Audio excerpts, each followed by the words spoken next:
Prism clenched her teeth and channeled her power to project her image several feet in front of her. It appeared for a moment, a reflection of herself, but faint, like mist rather than the solid illusion she intended.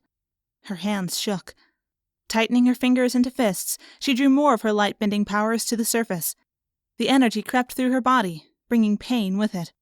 Her jaw muscles strained, and veins stood out on the back of her hands. "You can do this," she pep-talked herself. "These are your powers. You were born with them. You're not giving them up just because of a little pain." Beads of sweat dripped off her forehead, stinging her eyes. The far reaches of the gym blurred. With a cry of frustration, she dropped the wavering projection and threw all her light powers into a burst of energy. It exploded like a strobe light in front of her. Pain rocketed from her fingertips, down her arms, and into her chest. She sat down hard as the light energy dissipated into the empty space before her. Her throat closed in on itself. Every muscle in her body throbbed with a dull ache as sharp pains continued to play about her extremities. "A little too much," she mumbled dismissively, trying to convince herself that this wasn't a big deal. She picked herself up and walked over to a bench along the wall.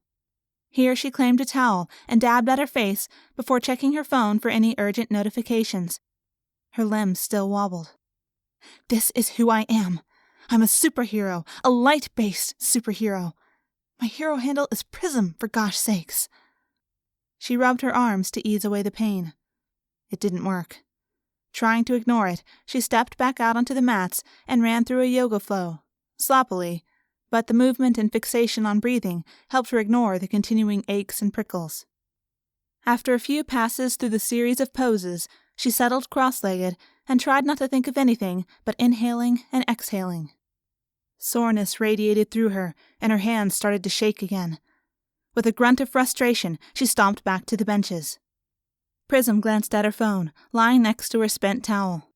Her insides went cold. 15 minutes.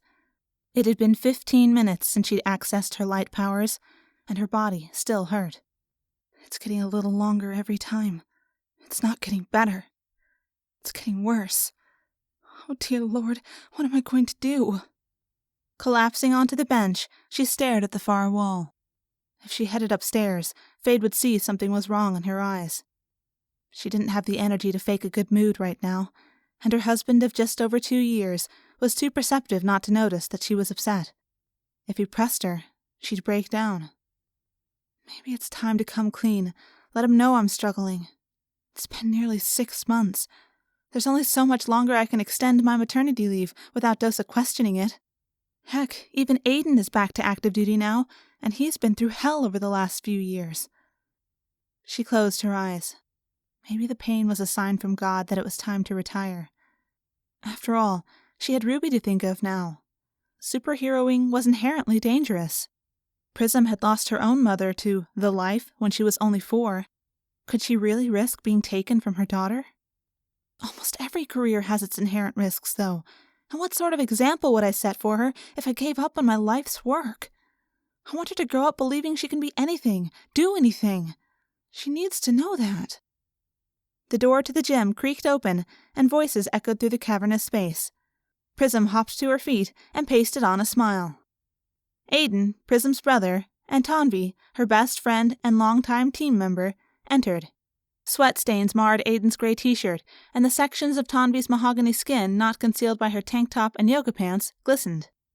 Prism's brow furrowed. They'd been exercising, but not in the gym because she would have seen them. Aiden wasn't really a runner, at least not to the degree that he could keep up with Tanvi, who had both speed and strength abilities. Letting her curiosity get away with her, Prism extended a thought wave towards the pair. She wrapped around Tanvi's brain and found her mind completely consumed with music, a lively hip-hop beat of some sort. The tune was so catchy, Prism instinctively swayed to it. A scratching at the edge of her mind snapped her gaze to Aiden. He glared at her, and his voice echoed in her head. "Cut it out. I can sense what you're doing." Prism cringed. She'd only gained her mind-reading powers about 6 months before, when she'd allowed herself to undergo genetic experimentation in an attempt to awaken secondary Sable genes hidden beneath her active light-powered ones. It had worked, allowing her to access the same mind-based powers that her brother had been born with. Of course, it had also created the chronic pain issue.